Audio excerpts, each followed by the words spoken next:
Hey there, Sharon Horne-Ellstrom here. Welcome to day 2465 of What You Have to Do Now, documenting the journey, sharing lessons learned, and creating content every day just to hopefully make the world a better place. So today for our Let's Grow annual challenge, we're working on communication growth this entire month. We're focusing on communication and growing our communication skills.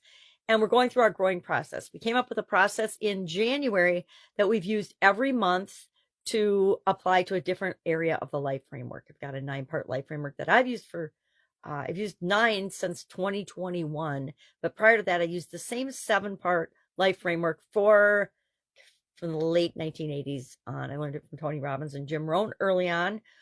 And it worked for me. It helped me to organize my life a little. Didn't follow it wholeheartedly my entire life. I took a decade or so and focused on, I guess I knew I wasn't paying attention to certain areas of my life that I should have been, but I did it anyway because I thought that's the thing I should do and had to do at the time. So today we're on step 4 of the growing process, which is wonder or willpower, are both great W words to think about as we're going through our process of improving our life in any area. And with respect to communication, we're wondering what we can do to speed up our process of filling the gap between where we are and where we want to be and achieving our goal by the end of this year.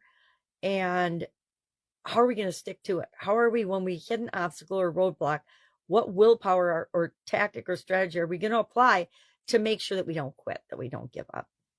I like to consider those topics right in the middle of the process because I guarantee things are not going to go exactly as I had planned every single time for the goal that I'm working on. And there's going to be setbacks. There's going to be roadblocks. There's going to be challenges. How am I going to make sure that I stick to it and hold myself accountable to overcoming the challenges and continuing to move forward?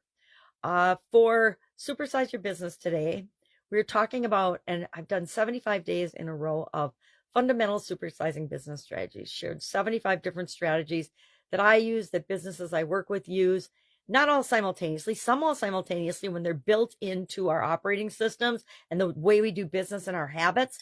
75 sounds like, oh my God, that's way too many. But if it's all spread out throughout your organization as you're growing and building and supersizing, it actually makes running your business and growing your business and scaling it much simpler and easier. So I wanted to do a top 5. What are the top 5 strategies that apply across industries, across business types that everybody should have? But as I was doing it, I couldn't narrow it down to 5. I had to go with 10. And then I didn't share my top 10 today because my top 10 is just my top 10 based on my experience. And I asked the question instead, what are your top 10 most important favorite strategies for growing and building and supersizing your business? What are your top 10 favorite strategies for growing and building and supersizing and creating the life that you want? I don't know that those are different for me than they are for my personal life. I think that I've done a pretty good job melding them both together finally now that I'm much older and wiser than I did when I was in my 30s, 40s, and 50s.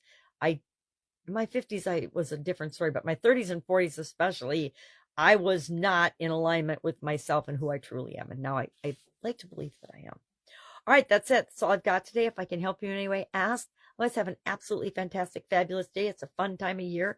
As you can see, I've got fun going on. But I'm here if you need anything. Have an awesome day. And I'll, of course, be with you tomorrow.